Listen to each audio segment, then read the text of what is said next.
Hello everyone, সবাইকে জানাচ্ছি বাসন্তী পূজার শুভ অষ্টমীতে সবাইকে শুভেচ্ছা।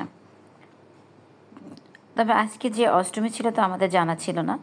আজকে মাকে নিয়ে চোখে ডাক্তারের কাছে যাওয়ার কথা ছিল, তাই আমরা বাসা থেকে বেরিয়ে গেলাম এবং আমরা আগারগাঁওতে প্রথমে লায়ন্সে মাকে দেখানোর জন্য গেলাম। সেখানে টেস্টগুলো দিয়ে যেহেতু হাতে সময় ছিল, তাই ভাবছি চলো আমরা রবনা কালীমারি মন্দিরে যাই।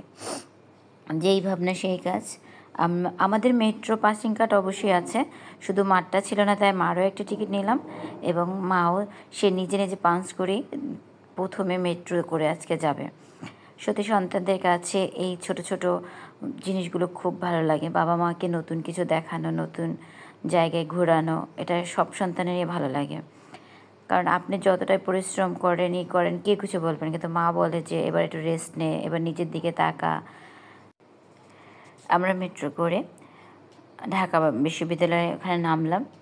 যেহেতু মেট্রোতে করে মা প্রথম যাচ্ছে, তাই একটু ভয় ভয় লাগছিল, একটু আনইজি ফিল করছিল, কিন্তু তার ভালোই লেগেছে। কারণ এই সেবাটা সত্যি অসাধারণ।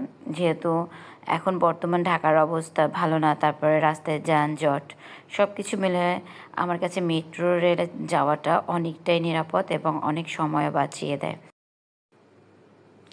দেখতে দেখতে আমরা ঢাকা বিশ্ববিদ্যালয় স্টেশনে চলে আসলাম।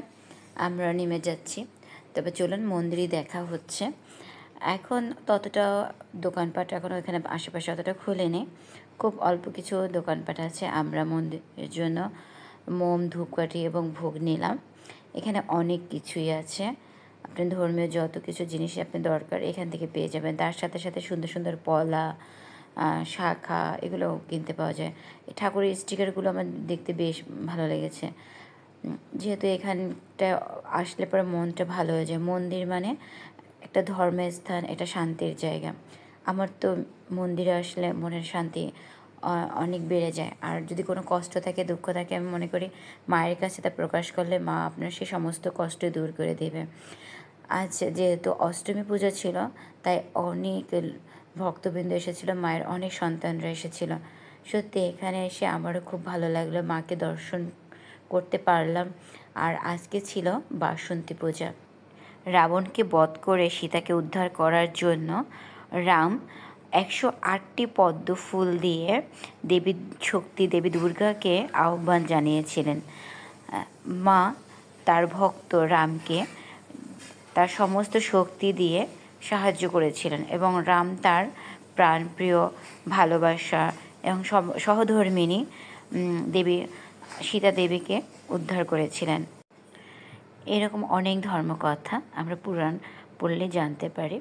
তো আমরা সকলেই বসে গেছি, আর্মিবাবু আমাদের সাথে বসেছিলেন, যেহেতু ছুটি আছে তারও। তো মন্দিরে এসে সত্যি মন পবিত্র হয়, আর মনে যত কালিমা আছে সমস্ত কিছু মন্দিরে এসে মুছে যায়। মায়ের কাছে প্রার্থনা রইল, মা সবাইকে ভালো রাখো, সুস্থ রাখো, শান্তিতে রাখো, সবাই সবার পরিবারকে নিয়ে যেন সুখে থাকতে পারে। ভক্তিভরে মায়ের চরণে অঞ্জলি দিলাম। আজ এখানেই বিদায় নিচ্ছি। সকলে ভালো থাকুন, সুস্থ থাকুন, আবার দেখা হবে।